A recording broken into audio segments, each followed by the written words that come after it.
Nixon, Eduardito, Ángela, vayan entrando, por favor.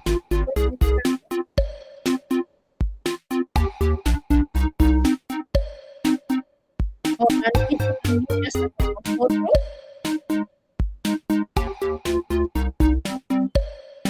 Bueno, ya que está en primer lugar, como todavía tengo varias veces que voy a ir a México, darle un pequeño recuerdito de México, ¿ya?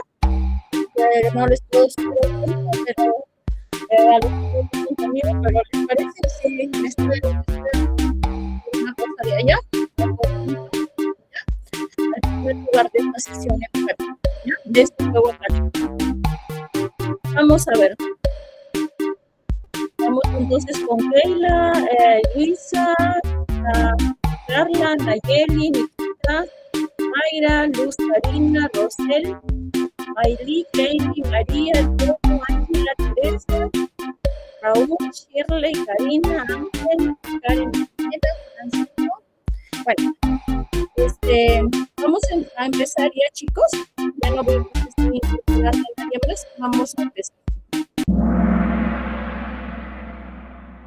Y vamos a ver cuál es la primera pregunta. El tema de hoy es ARDS, ¿no? ARDS. Vamos a ver la primera pregunta, dice. Es parte de la definición del ARDS. La presencia de disnea intensa de hipotermia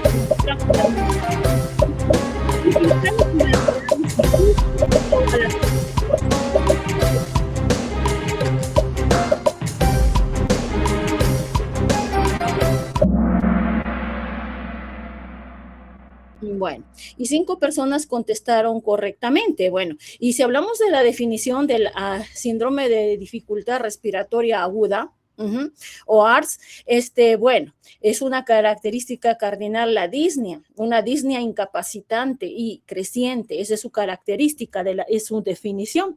Los infiltrados difusos bilaterales es otra de sus características cardinales.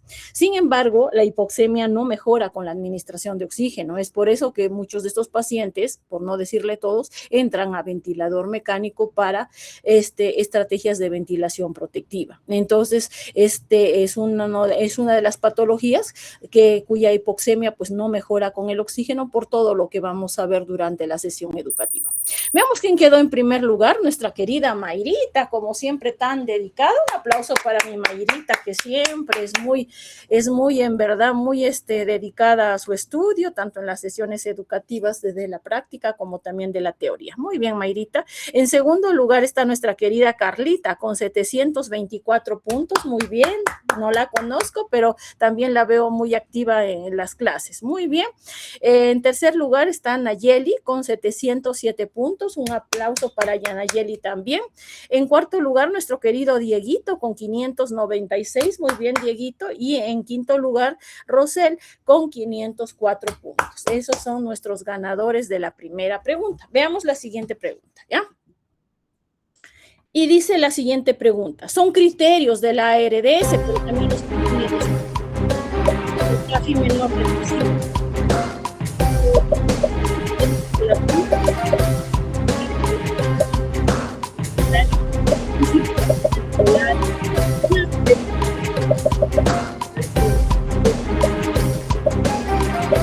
Veamos cuál es la respuesta correcta, y 7 personas respondieron correctamente, ¿no?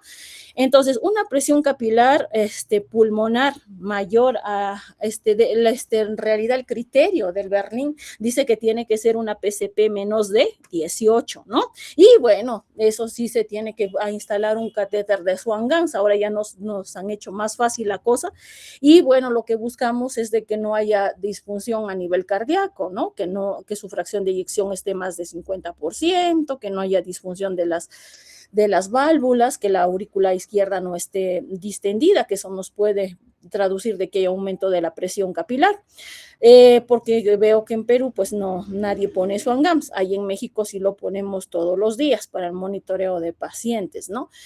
Bueno, entonces la característica del ARDS es que esta PCP o esta presión capilar o esta presión de cuña sea menor de 18, porque si ya es más de 18, pues tenemos que puede ser la congestión pulmonar o todo el problema puede ser por una, o bien por una sobrecarga hídrica o por una disfunción cardíaca, ¿no?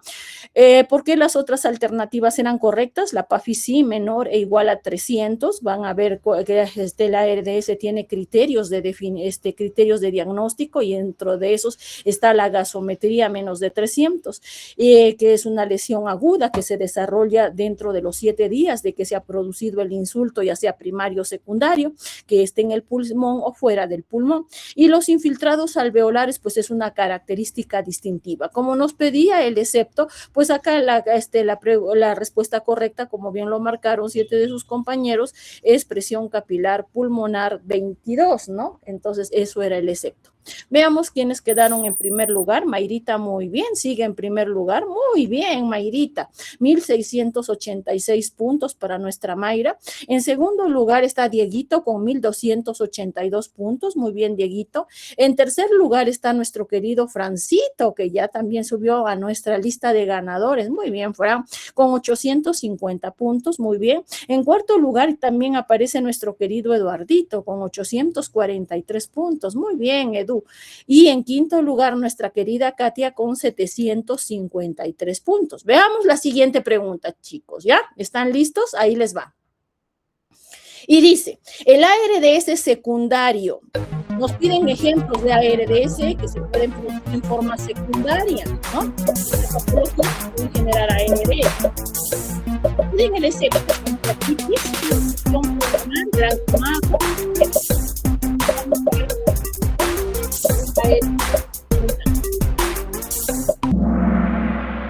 y 8 personas que contestaron correctamente. La contusión pulmonar pues traduce un daño dentro del pulmoncito, ¿no? Entonces, como es una injuria pulmonar directa, entonces se considera un ARDS primario porque está dentro del pulmón la injuria, ¿no? Y bueno, la pancreatitis, el gran quemado y la sepsis sí pueden generar ARDS, pero por una lesión secundaria al pulmón, ¿no? Entonces ahí la respuesta correcta era contusión pulmonar.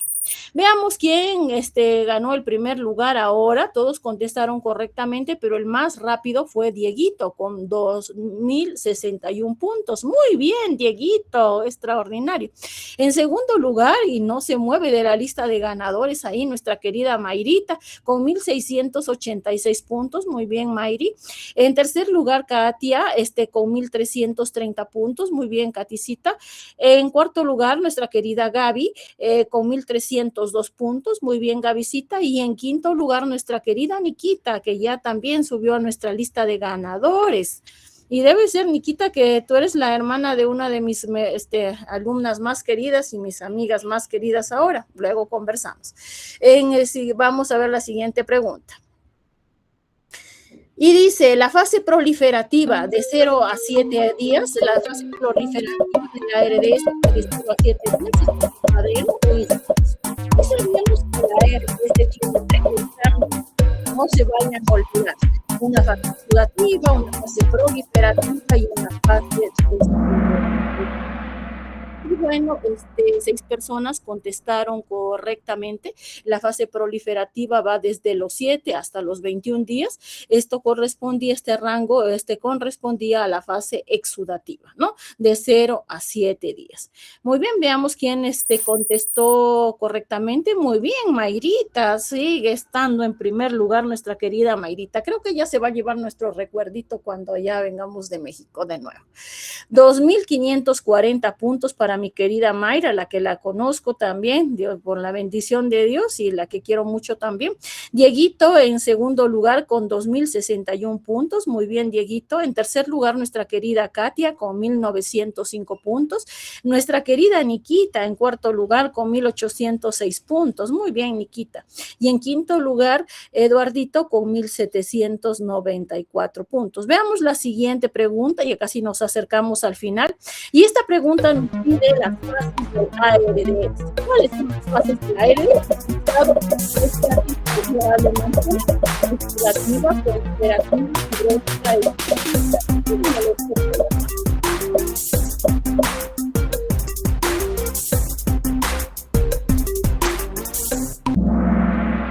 y bueno, casi todos estuvieron súper atentos y bueno, la que no correspondía acá era extracapilar, ¿no? Habíamos dicho que la primera es la exudativa, la segunda la proliferativa y la tercera finalmente la fibrótica. Veamos quién quedó en primer lugar y sigue permanentemente nuestra Mayra, ya se quedó tatuada ahí como primer lugar. 3,353 puntos, muy bien, Mayrita. En segundo lugar, nuestro querido Diego con 2,780, él ahí está persistente, le quiere ganar a Mayra. En tercer lugar, nuestro querido Eduardo con 2,722, que también está en nuestra lista de ganadores con muy buen puntaje, muy bien, Eduardito. Nuestra querida Nikita también en cuarto lugar con 2,571 puntos, están muy próximos, muy bien. Y Carlita en quinto lugar con 1,468 puntos. Un aplauso para los que han ido avanzando, muy bien, por persistir en la lista de ganadores. Veamos la siguiente pregunta. ¿Ya están listos, chicos? Bueno, ahí les va. Es la penúltima pregunta y dice, el criterio de imagen que en cuanto a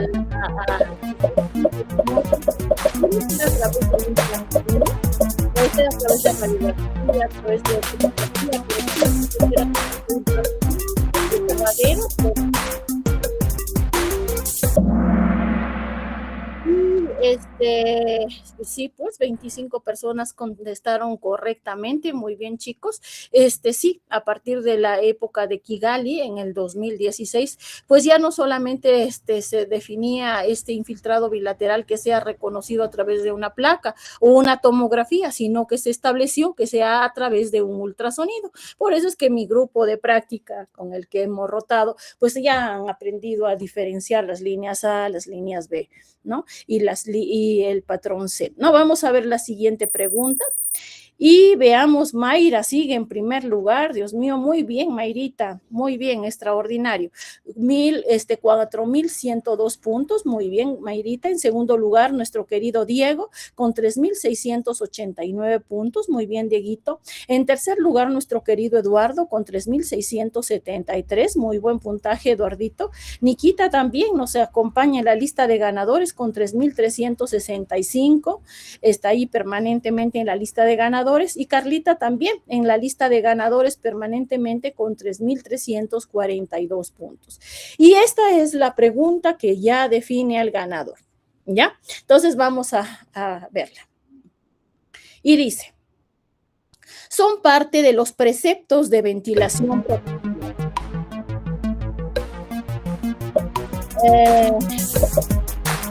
Acá está el excepto, ¿verdad? Acá está el excepto. El efecto es el volumen total de 38 por 3 muy alto, ¿no? Entonces acá sí, bueno, me disculpan, acá perdían el excepto. Y 11 personas contestaron correctamente, ¿no? Y ya lo habíamos repasado en los grupos de práctica cuáles eran los preceptos de ventilación protectiva, ¿verdad? Dentro de esos está el volumen tidal, que debe estar entre 6 y 8, y el ultraprotectivo en 4 cc por kilo, el driving en 15 y la meseta en 30, ¿no? El PIB muy alto, extremadamente alto, es dañino, ¿no? Entonces tiene que ser un PIB óptimo. Veamos y vamos a conocer a nuestros ganadores. En tercer lugar, nuestra querida Mayrita, un aplauso para Mayrita. En segundo lugar, Carlita, un aplauso para mi querida Carlita. Y vamos.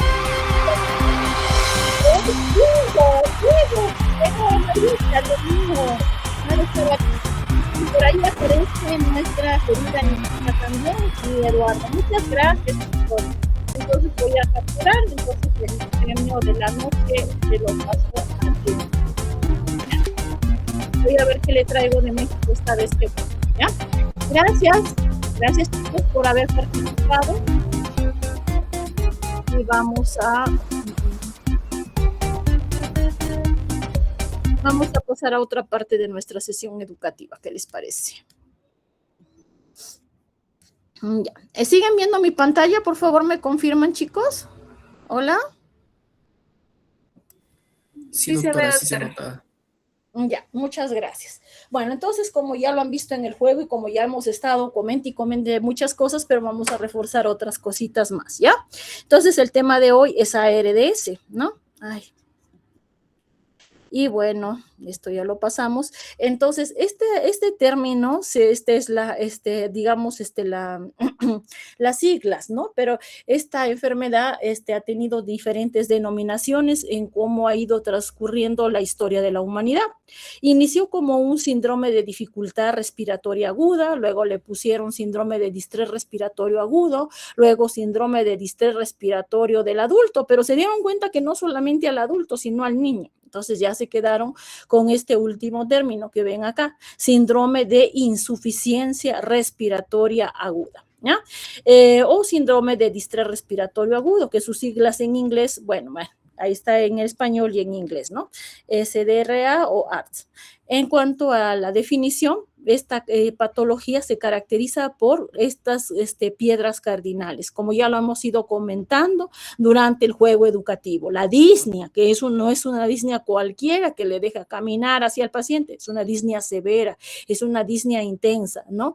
Es de comienzo rápido, como bien han visto, se desarrolla en los 7 días de que al paciente le dio neumonía, antes de los 7 días de que el paciente tuvo un ahogamiento, de pronto que subió a la altura, o de pronto que le dio una pancreatitis. Entonces 7 días, acuérdense, por eso es rápido, es una enfermedad aguda, ¿no? No es una enfermedad crónica.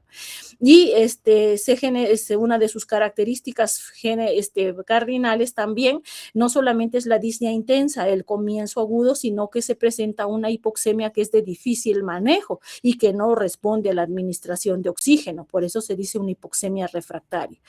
Y bueno, se caracteriza por infiltrados pulmonares difusos y que están en los 2 campos pulmonares, ¿no?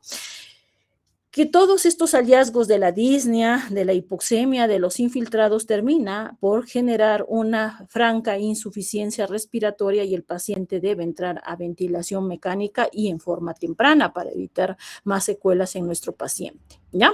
Entonces, ¿por qué les enseñamos? Porque este es un tema muy de especialidad y subespecialidad, pero les enseñamos para que ustedes lo puedan reconocer y por lo menos tomar las medidas más antes, si están, por ejemplo, en una unidad de un serum, pues reconocerlo temprano, pronarlo al paciente, bueno, quién sabe, ponerle una bolsa de reservorio y trasladarlo de forma inmediata a un centro hospitalario.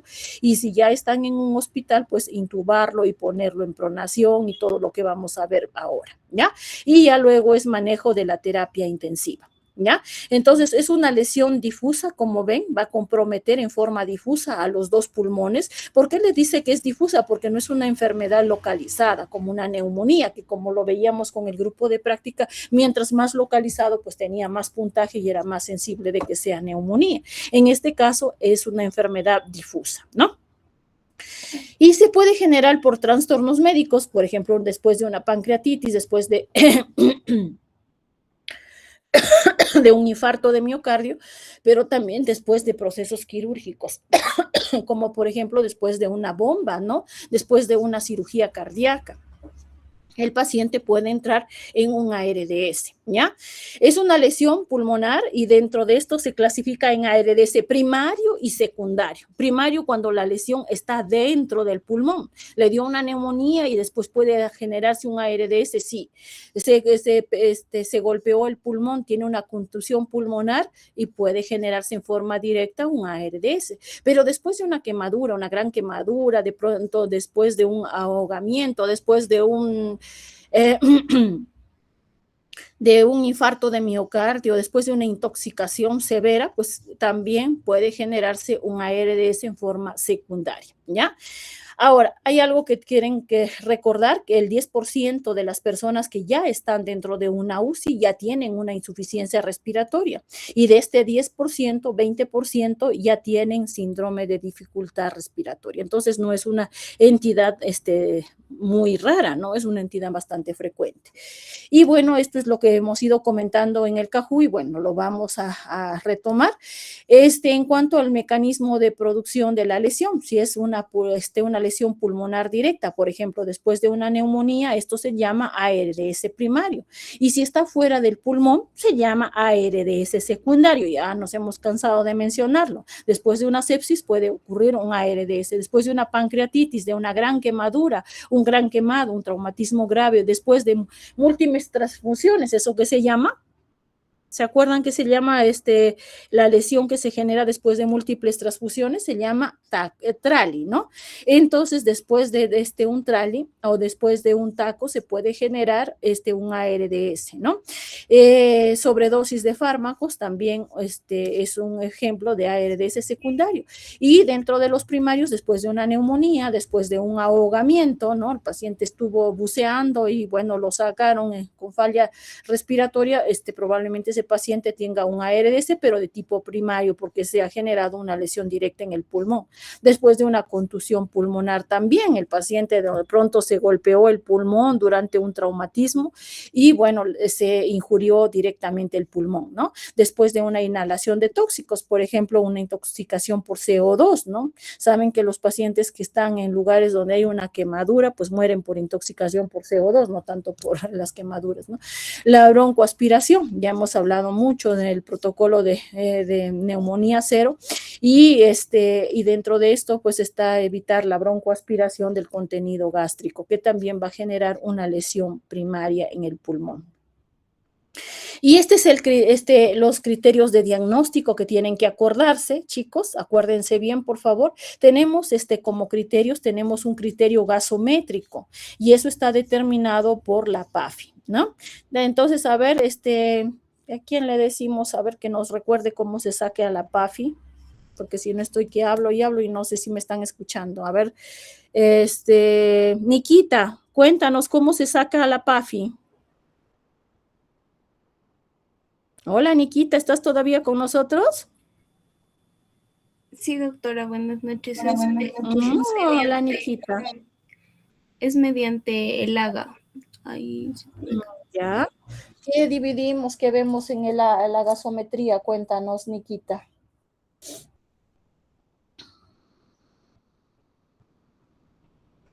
¿Te acuerdas? O si no, para que nos haga recordar otro de tus compañeritos. A ver, Eduardo. Gracias, Nikita.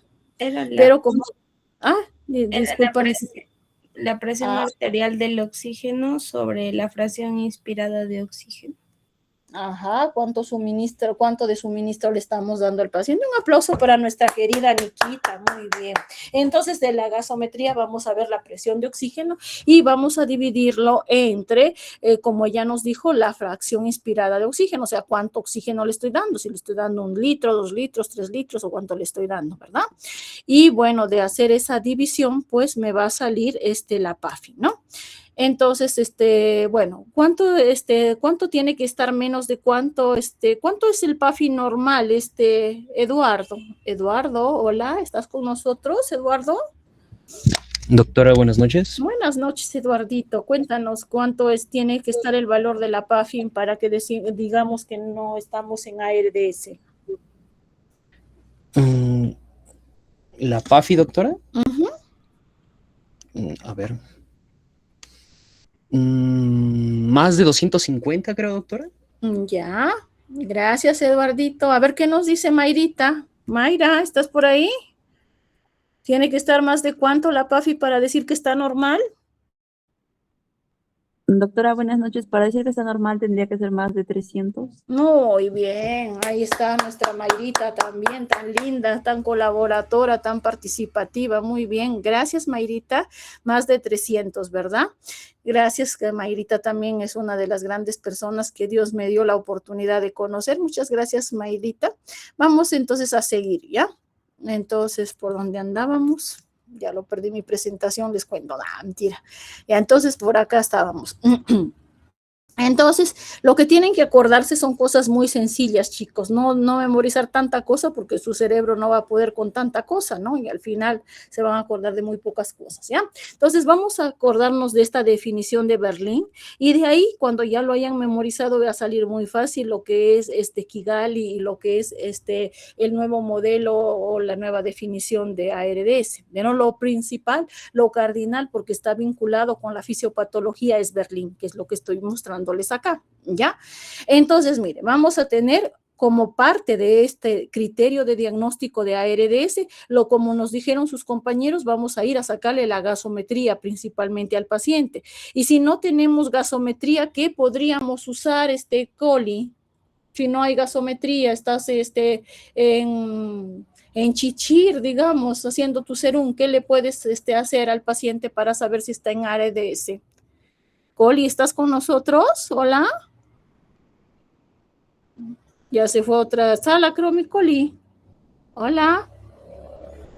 Bueno, ya no está Coli con nosotros. A ver, ¿qué nos dice Fran? ¿Qué le sacamos si no hay gasometría? Ya, o ya nos ponemos Bueno, a llorar. doctora, en ese caso se trabajaría con la saturación de oxígeno dividida Extraordinario. entre Perdón. la fracción. Ajá. Sí, muy bien, Francito. Un aplauso para nuestro querido Francito. Muy bien. Entonces, usamos el saturador, ¿no? Ya, entonces, hasta hoy creo que con todo y el COVID, muy bien. Gracias, Fran. Extraordinario. Entonces, como bien nos dijo Fran, si no tenemos una máquina de AGA, pues en un puesto alejado, pero sí, por favor, les suplico que lleven su saturómetro, chicos. El saturómetro está barato, hay que comprarse un saturómetro, ¿ya? Es lo mínimo que tenemos que tener. Entonces, ya hacemos un traslape entre la saturación, ¿dónde está? Entre lo que es el valor de la presión de oxígeno, bueno, digamos entre la PAFI y la SAFI, ¿no? Más o menos la SAFI le va a ganar 15 milímetros de mercurio, entonces más o menos ustedes ya pueden hacer un aproximado. Entonces decimos que entramos en ARDS cuando la PAFI está menos de 300 o cuando la SAFI, como nos decía Francito, está menos de 315. Entonces hablamos ya de ARDS, ¿no? Entonces le suman a todo esto 15 y ya está, lo pueden pasar a un saturómetro. Entonces, leve, cuando está entre 300 y 201 es leve, ARDS leve, moderado entre 200 y 101 y severo es menos de 100, ¿ya? Entonces, un ARDS severo menos de 100, no se olvide, ¿ya? Entonces, con esos valores de saturación o de gasometría, mediante la PAFI, sabemos qué tan severo está nuestro ARDS, aparte de que es un criterio dentro dentro del diagnóstico de ARDS. Lo otro es el tiempo. Entonces, tenemos un criterio gasométrico, tenemos un criterio del tiempo que tiene que estar menos de 7 días de que se ha producido la lesión, ya sea primaria y secundaria, que se arranca mi boca diciéndoles qué es primario y qué es secundario, y signos radiológicos del tórax, entonces en donde podemos, pero esto ya se traslada más, ¿no? Entonces no solamente por radiografía, sino por tomografía o por ultrasonido, como bien lo mencionaron durante el juego académico, ¿no? Entonces tenemos primero el patrón de la gasometría, luego el tiempo, menos de 7 días, el criterio radiológico que debe haber infiltrado en los dos lados y debe ser difuso, y la ausencia de una hipertensión en la aurícula izquierda, es decir, lo que estábamos mencionando en el juego, una presión capilar pulmonar menor a 18, porque si está más de 18 ya hemos dicho que puede ser una sobrecarga de líquidos o puede ser una insuficiencia cardíaca, ¿ya? Entonces, esto sería el patrón en difuso bilateral de un ARDS, ¿no? ¿Encuentran alguna diferencia con un edema agudo de pulmón? ¿Alguien encuentra algo de diferente? ¿Qué lo diferenciaría? ¿A alguien se le ocurre? A ver, un punto al que se le ocurra algo. Creo que me quedo yo con mi punto, ¿ya? Bueno, entonces miren chicos, en realidad el compromiso, como ven acá, intersticial difuso, se podría confundir con un edema agudo de pulmón, ¿no? Entonces de ahí que necesitamos definitivamente ver la presión capilar pulmonar, pero como no tenemos Swan-Ganz en todas las unidades, podemos usar la ecografía para ver cómo está su fracción de eyección, cómo están sus cavidades, si hay buena contractilidad. Pero otra cosa que podríamos, porque eso lo podemos ver por ecografía, pero si no tenemos ecografía hay que buscar otras alternativas, ¿verdad? Entonces, como ven acá, los corazones no presentan pues una tienda de campaña, ¿no? No está, es un corazón muy chiquito, entonces no hay una cardiomegalia, ¿no? Entonces eso lo aleja de que sea un problema en los dos lados, ¿no? En las dos placas que les he traído, que sea un problema cardíaco. Y lo otro es que no hay derrame pleural, no vemos Damason, no vemos obturación de los senos costovertebrales. Entonces eso lo aleja y lo acerca a que sea un ARDS, ¿no? ¿Qué vemos en la tomografía? Miren, acá podemos encontrar un patrón de vidrio esmerilado, acá en la segunda imagen, que era muy típico del COVID, ¿se acuerdan? Porque la ARDS, el COVID también, estuvo presente el ARDS como parte de una neumonía viral, ¿no? Y a cuánta gente se fue a través de esta patología. O un vidrio deslustrado como el que están viendo en la primera imagen, ¿no? Entonces, y miren cómo es que en las zonas más posteriores, y esto es una característica del ARDS, en las zonas más posteriores, acá, miren en esta parte de acá en la imagen, hay zonas de colapso y de atelectasia, ¿no? Y de consolidación. Esto es muy característico del ARDS y ya les voy a explicar por qué. ¿Ya? Ahora vamos a entrar a la fisiopatología, la parte más bonita de esta patología, y dijimos, 3 fases, ¿verdad? Exudativa, proliferativa y fibrótica. Y las vamos a conocer acá y a través de la fisiopatología vamos a conocer el tratamiento y por qué se produce esta enfermedad. En esta primera fase, que es la exudativa, no, lo que va a aparecer realmente es que se va a injuriar o se va a lesionar el endotelio, pero no solamente el endotelio alveolar, sino también el endotelio de los capilares, ¿no? Entonces va a haber una lesión a nivel del endotelio alveolo capilar y se van a lesionar también los neumocitos tipo 1 y el tipo 2. Y entre el tipo 1 y el tipo 2, ¿cuál es el que produce surfactante? ¿Se acuerdan? ¿Cuál es el que produce el surfactante? ¿El 1 o el 2? 2, doctora. Muy bien, extraordinario. Están súper bien estos chicos, ¿ah? Ya me voy, ya saben mucho ya, ¿para qué estoy acá? Nah, mentira, ya sigo con la clase. Entonces, tenemos entonces el tipo 2, que es el que produce surfactante, pero justo por el proceso inflamatorio, que ya lo vamos a ir describiendo, pues no solamente se va a alterar el endotelio, tanto del alveolo como del capilar, sino que se va a alterar también o se van a destruir los neumocitos tipo 1 y tipo 2, se van a totalmente descamar. ¿Ya? Y producto también del proceso inflamatorio, pues se va a producir un acúmulo de líquido y de proteínas, que sabemos que nuestro alveolo no tenía absolutamente nada, es un espacio vacío, ¿verdad? Y que apenas por ahí tiene su surfactante para que no se colapse. Sin embargo, en el ARDS se produce este acúmulo de líquidos y proteínas, no solamente en el espacio alveolar, sino en el espacio intersticial, ¿ya? Por otro lado,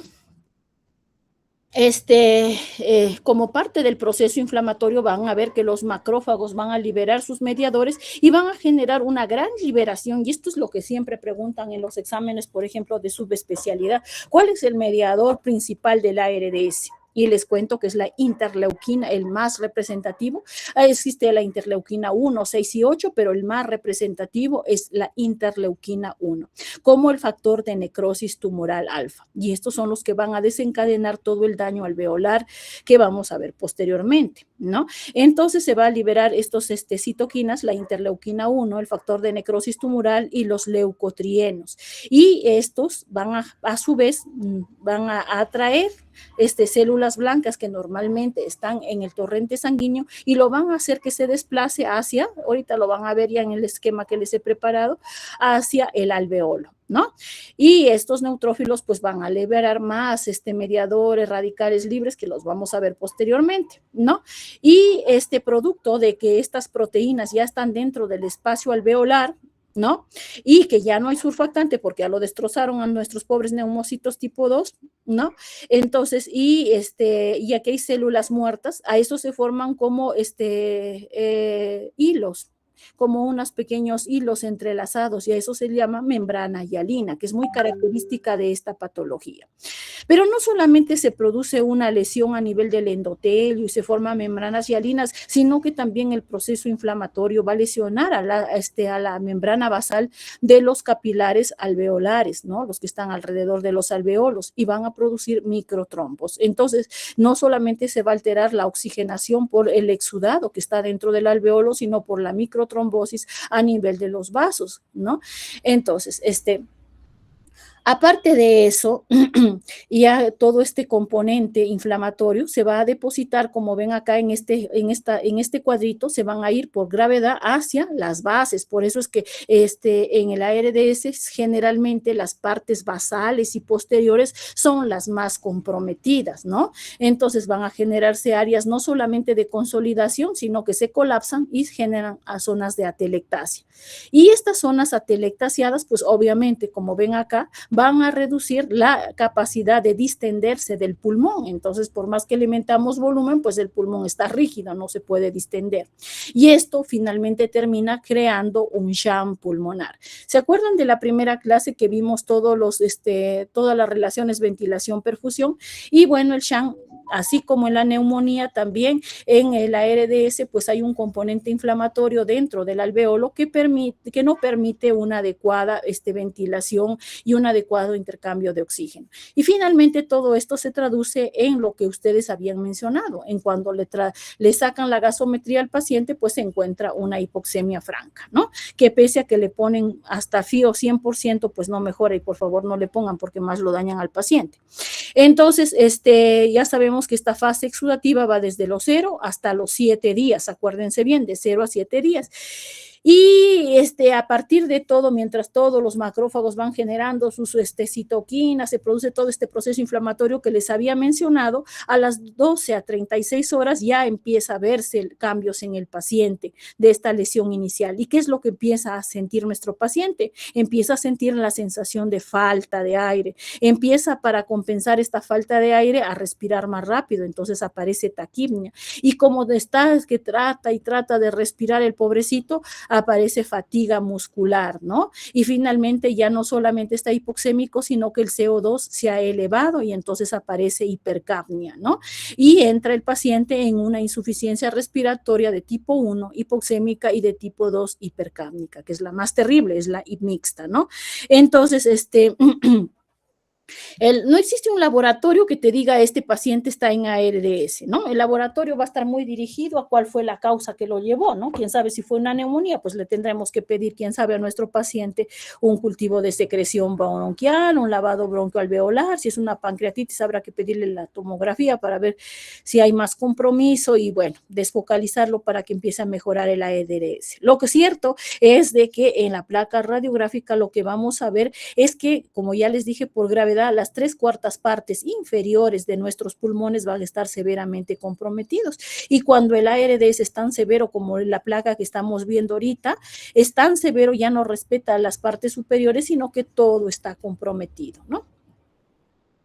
Esto es la primera fase, que es la proliferativa, es el caos pulmonar para nuestro paciente. Acá les hice un esquema para poderlo entender mejor, ¿ya?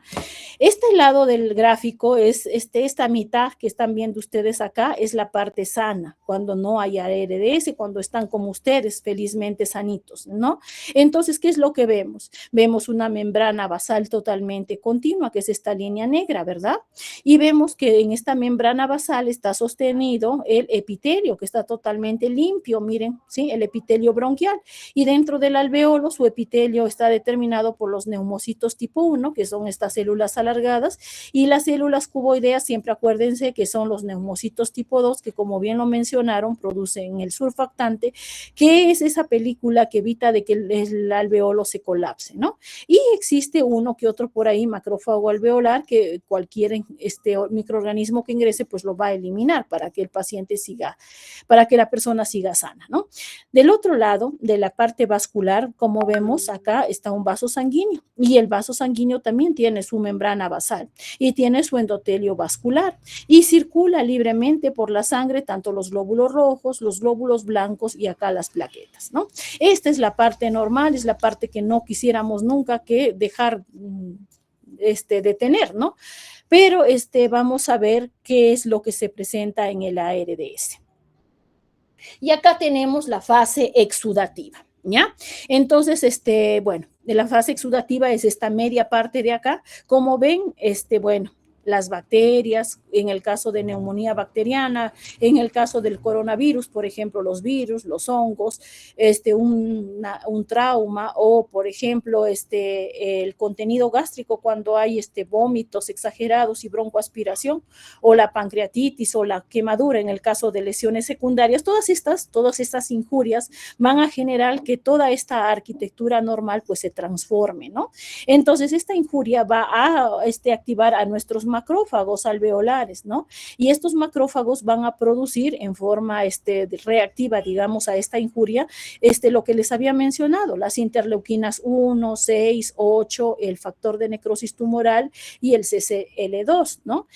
Estos mediadores, ¿qué es lo que van a hacer? Como ven acá, estas células que estaban circulando las van a traer hacia el alveolo. Como ven, en el alveolo normal no hay leucocitos, ¿no? No hay polimorfos nucleares. Entonces, estos mediadores lo van a traer hacia el alveolo, ¿no?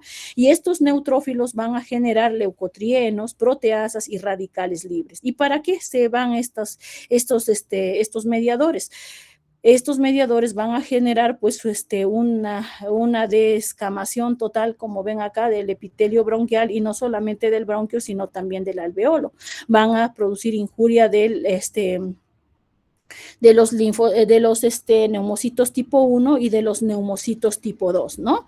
Y ya como les había mencionado, como producto de estas células proteináceas e inflamatorias y las células muertas y la falta de surfactantes, se van a formar estas estructuras fibrilares que son las membranas hialinas, que es una característica de esta enfermedad, ¿no? Entonces, no solamente se queda así, sino que ya este endotelio pues ya dejó de tener continuidad, como ven, ya está totalmente libre, y daña no solamente el endotelio, sino también alveolar, sino también el endotelio vascular, y entonces todo el exudado de los vasos va a pasar tanto al intersticio, como ven, se produce una inundación total del alveolo, ¿no? Entonces todo este espacio libre de intercambio va a ser reemplazado por exudado, ¿no? Que está totalmente inundado acá, pero no se queda en eso, ¿no? No solamente es eso, sino que también producto de esta lesión inflamatoria que se produce en los microvasos, se van a generar trombos. Entonces, pobre paciente, no se oxigena no solamente por el inmenso infiltrado que tiene ahora en el extravascular y en el alveolo, sino que aparte de todo, los vasos están obliterados por microtrombos, ¿no? Y es una catástrofe realmente. La fase exudativa es un caos pulmonar total para el paciente, ¿no? Y por eso es que el paciente, pues, definitivamente ya no puede, por más que le pongan oxígeno a 100%, ya el oxígeno, ¿a dónde va a entrar acá? Ya no va a perfundir nada, ¿no? Por un lado el exudado y por otro lado los trombos, ¿no? Esto es en la parte microscópica. Ahora vamos a ver en la parte macroscópica qué es lo que le pasa a nuestro pulmón. Miren, las 3/4 partes de este pulmón están contenidas por exudado inflamatorio, ¿no? Y en la plaquita lo vemos así. ¿no? Exudado, inflamatorio, bilateral, difuso, en alas de mariposa, ¿no? Las 3/4 partes, y cuando es severo, pues ya ni siquiera respeta las partes de los ápices, está totalmente comprometido. Esa es la fase catastrófica, que es la fase exudativa, ¿no? Luego vamos a pasar a la fase proliferativa, en donde ya el incendio empieza a apagarse y empieza la reparación pulmonar, porque ya nuestras defensas o porque un buen intensivista lo atendió al paciente y pues lo rescató de la muerte, ¿no? Entonces entra la fase proliferativa. En esta fase proliferativa se produce la reparación pulmonar, ¿no? Entonces se organizan los exudados alveolares y ya no existe como acá un predominio de polimorfos nucleares, sino que son reemplazados por macrófagos y por linfocitos, que son así como los organismos de limpieza de nuestro organismo, ¿no? Empieza a proliferarse ya los neumocitos tipo 2, empiezan a reaparecer, a reepitelializarse, y estos tipo 2, aparte de repitalizarse y producir surfactantes, se diferencian y empiezan a producir neumocitos tipo 1. Entonces ya se empieza a regenerar el epitelio, ¿ya? Por otro lado, en esta fase proliferativa, como producto de esta repitelización, de la producción de surfactante y de la limpieza que ejercen los linfocitos y los macrófagos, ¿cómo lo vemos al paciente? Vemos que los pacientes ya necesitan menos PIB, necesitan menos oxígeno, entonces hay una mejoría y con suerte liberación del ventilador mecánico. Sin embargo, no todos los pacientes corren la misma suerte, ¿no? Y esto está muy vinculado con cómo lo atendemos en esta primera fase exudativa, ¿no? Para evitar que entre a una fase fibrótica, ¿no? Porque muchos de ellos van a progresar y ya no se van a recuperar y van a entrar a lo que no queremos que entren a los 21 días, que es la fase fibrótica. Y bueno, acá les he traído parte de lo que es la proliferativa. Acá está el caos, donde está la proliferativa con todo lo que les había descrito, y acá está la exudativa y entra la fase proliferativa, en donde ya ven, aquí a diferencia de acá que está totalmente descamado el epitelio, acá ya está reepitelializado, ¿no? El epitelio bronquial, y acá ya se están produciendo los neumocitos tipo 2 que van a generar surfactante y van a determinar que ya el alveolo no se colapse, sino que ya haya apertura durante el ingreso del aire, ¿no? A su vez se diferencian en neumocitos tipo 1 y empieza a epitelializarse. Por otro lado, los macrófagos ejercen su efecto de limpieza y liberan metaloproteinasas que van a producir una escisión de todos los neutrófilos, ¿no? Y de todas las quimiosinas, ¿no? Entonces se hacen un efecto de limpieza. Paralelamente se van a producir las aquaporinas 5, que como ven acá, a diferencia de este lado de acá que está inundado de material exudativo, en este lado ya está más limpio, porque esto actúa como un canal, como una compuerta de limpieza, ¿no? Entonces todo este material inflamatorio va a salir por este canal de la aquaporina 5 y finalmente se va a ir al intersticio y de ahí va a ser, acá como ven, va a ser drenado a través del sistema linfático, ¿no? Entonces, por eso la fase proliferativa se dice que es una fase de reparación pulmonar, ¿ya? No se olviden de eso. Pero como les dije, no todas las historias tienen finales felices y a veces por ahí nos toca un médico no bien entrenado, que no hizo bien su trabajo, que no se educó bien, ya. Entonces, el paciente entra a una fase fibrótica para el pobre paciente, en donde, ¿qué pasa con este pobre pacientito? Como ven, a diferencia de la fase proliferativa, pues hay un daño extenso de la membrana basal, ¿no? Y entonces el proceso de epitelialización, pues no se realiza, ¿no? No ven acá ningún neumocito tipo 1, por acá uno tipo 2, pero que no produce suficiente surfactante, ¿no? Y todo este material fibrinoso se convierte en coagulación intravascular, intraalveolar persistente, ¿no? Y finalmente, este tejido, que ya es afuncional, empieza a llenarse de fibroblastos y se forma una red intensa de fibrina que va a alterar totalmente la estructura de los alveolos. Y no solo eso, no solamente altera pues el intercambio gaseoso, sino que como ven que está acá el tejido fibrinoso, pues lo aplasta también a los microvasos que están alrededor de los alveolos, que son los que se participan del intercambio gaseoso. Y producto de esta obliteración, pues se eleva la presión intrapulmonar, ¿no? Y se genera hipertensión pulmonar. pobre paciente, ¿no? Y bueno, esa fue el final de la historia, a la fase a la que no queremos llegar, a la fase fibrótica que va del 21º día hacia adelante, en donde el paciente pues no va a salir de la ventilación, va a tener más requerimientos de oxígeno hasta que finalmente va a fallecer, ¿no?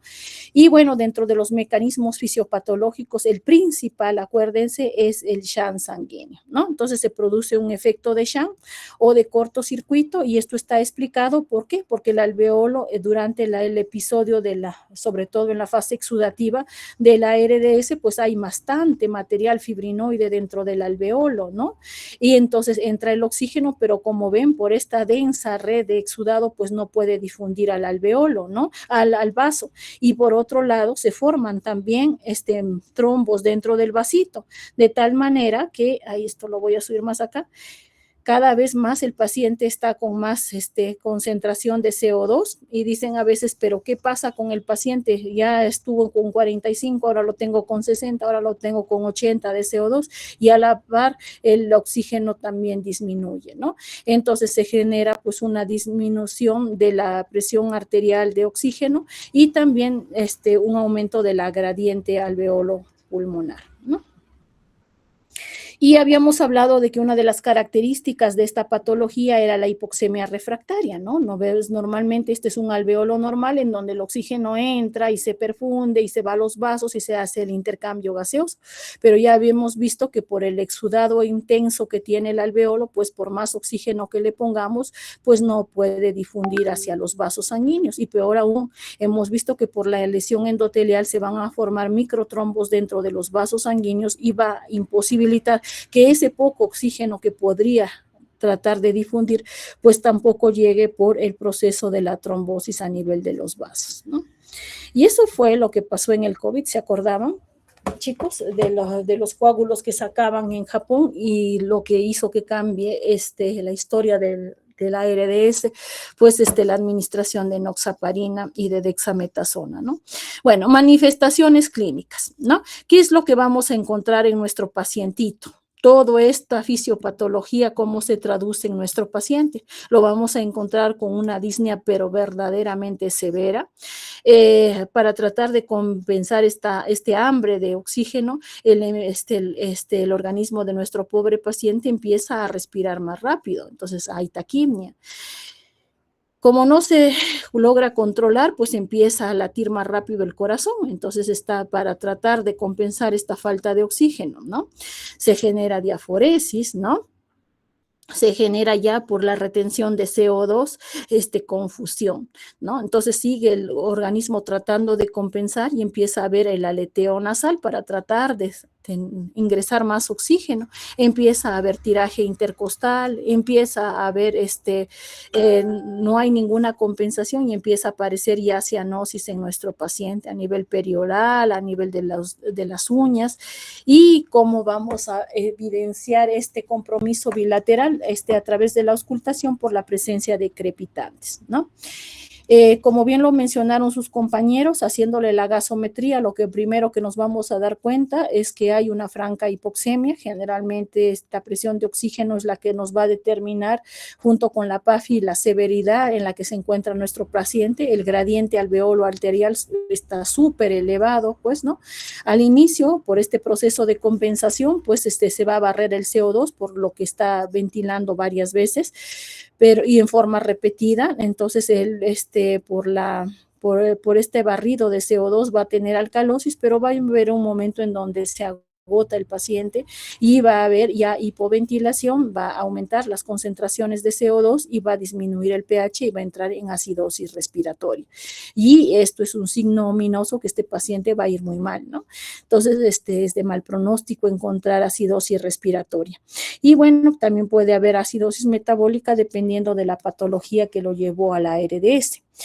Bueno, otro de los laboratorios que podemos pedir son las imágenes. Como ya bien lo habíamos mencionado, la radiografía fue lo primero, con lo que empezó Berlín. Luego ya empezaron a hacer tomografías y a encontrar cambios muy característicos de lo que era el ARDS, como ya habíamos mencionado. Que podemos encontrar vidrio deslustrado, en la parte superior va a estar aireado, en la parte intermedia vidrio esmerilado y en las partes de las bases vamos a encontrar zonas de colapso, atelectasia y consolidación. consolidación. Y bueno, Kigali dijo de que no solamente si es que no tengo placa ni tomografía, pues la alternativa es hacer este ultrasonido, ¿no? Entonces, a partir de ahí ya se incorporó el ultrasonido como parte del criterio de la ARDS y encontrar estas líneas continuas en cometas, desde la pleura hasta todo el campo pulmonar, ¿no? Y como ya lo mencionábamos con el grupo de práctica, cuando se separan menos de 5 milímetros es un patrón B1 y cuando se separan menos de 3 milímetros es un patrón B2, ¿no? Entonces ya encontrar estas líneas B en ambos campos pulmonares también ya es un criterio para ARDS junto con los otros criterios que ya hemos mencionado. Y como parte del tratamiento, ¿qué es lo que hacemos nosotros en terapia intensiva? Bueno, tenemos que hacer pues el precepto de ventilación mecánica y ustedes han visto mucho en la época de la pandemia, mucha gente que las volteábamos, ¿no? Porque la posición prona pues distribuye esta consolidación, la pone hacia arriba para que la mayor parte del aire pues perfunda en forma homogénea, ¿no? Y esa es la base de por qué se lo pronan los pacientes. En el COVID tuvimos que pronar en forma despierta porque generalmente para pronarlos pues lo sedamos, lo bloqueamos al paciente, pero era tanta la falta de ventiladores que tuvimos que pronarlos en forma de pronovigil, que ya con mis amiguitos de práctica ya también compartimos nuestra experiencia de manejo de nuestros pacientes ambulatorios, ¿no? Bueno, el volumen tidal debe estar en 6 a 8 por kilo, pero por un peso predicho, y esta es una estrategia que disminuyó tremendamente la mortalidad para el manejo de esta patología, tratar de perseverar baby lung, pequeño pulmón que le queda al paciente. El PIB óptimo, darle un PIB que permita de que el alveolo esté dilatado al final de la expiración, pero sin sobredistender, pero al reclutar estas zonas que están colapsadas, entonces es hacer una titulación de PIB óptimo. El driving pressure menos de 15, que es una diferencia entre la presión meseta y el PIB que le damos al paciente. La presión meseta menos de 30, que es esta presión se lo calcula en el ventilador, que es una pausa al final de la expiración y medimos ahí la meseta. Esta debe estar en menos de 30, la posición prona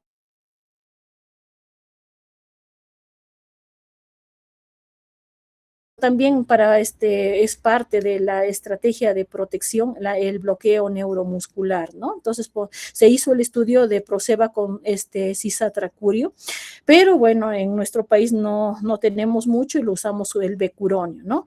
La hipercapnia permisiva, porque cuando le demos estos volúmenes bajos, pues va a tender a concentrarse el CO2, pero bueno, existen límites y ese pH de 7.2 es el que no debe moverse para que sea permisivo. La posición prona, que es la que les había comentado, voltearlo al paciente, y el bloqueo neuromuscular que está repetido acá, que es no solamente sedarlo, sino bloquearlo para que esos músculos que están agotados, pues descanse la musculatura mientras se recupera este pulmoncito. Bueno, la verdad es que el ventilador es una estrategia de soporte, no es el tratamiento del paciente, es un soporte hasta que nosotros logramos recuperar estas zonas dañadas, ¿ya? Y bueno, bueno, vamos a escuchar esta pequeña historia que la hice con mucho cariño y luego vamos a comentar la historia. ¿Qué les parece? ¿Me escuchan, chicos? ¿Están ahí todavía? Hola, ya casi terminamos. Vamos a escuchar nuestra historia, ¿ya? ¿Qué traduce todo lo que he estado hable y hable por acá? Ya, vamos a ver nuestra historia. Y luego la comentamos, ¿ya? Para ver que si han entendido lo que les he estado explicando.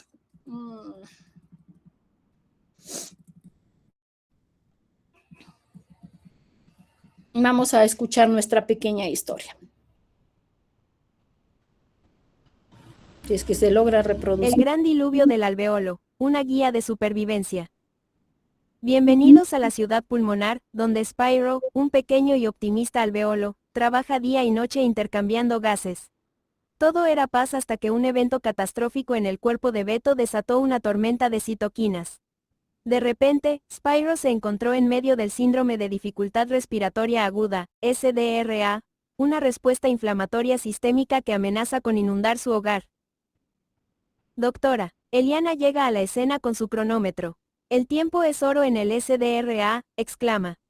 Según los criterios de Berlín, este caos debe haber comenzado dentro de una semana después de la agresión clínica conocida. Spyro mira el reloj de la pared, las inundaciones comenzaron hace apenas 3 días. El primer criterio de diagnóstico ha sido marcado, el factor tiempo.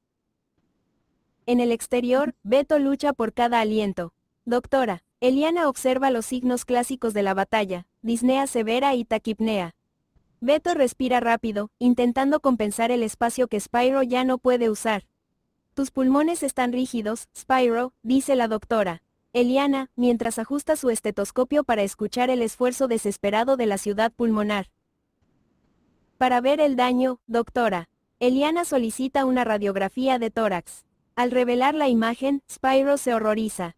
No es una mancha aislada, hay opacidades bilaterales que parecen nubes blancas cubriendo ambos campos pulmonares. Estas sombras no pueden explicarse por derrames, colapso lobar o nódulos. Es el segundo criterio de Berlín, la imagen de pulmón blanco. Podría ser el corazón, grita alguien desde el fondo. Pero doctora, Eliana llama a Cor, el corazón de Beto, para un ecocardiograma. Cor late con fuerza y eficiencia. No es mi culpa, dice Cor, no hay signos de falla cardíaca ni sobrecarga de líquidos. El edema de Spyro es no hidrostático. El líquido se filtra porque las paredes de los vasos están dañadas, no por presión del corazón. Ahora viene la prueba definitiva, el análisis de gases arteriales. Doctora, Eliana extrae una muestra para calcular la relación PaO2, FiO2, conocida cariñosamente como la PAFI. Esta medida le dirá qué tan grave es la inundación en el mundo de Spyro. Cuanto menor sea el número, menos oxígeno está llegando a la sangre de Beto a pesar del oxígeno que recibe.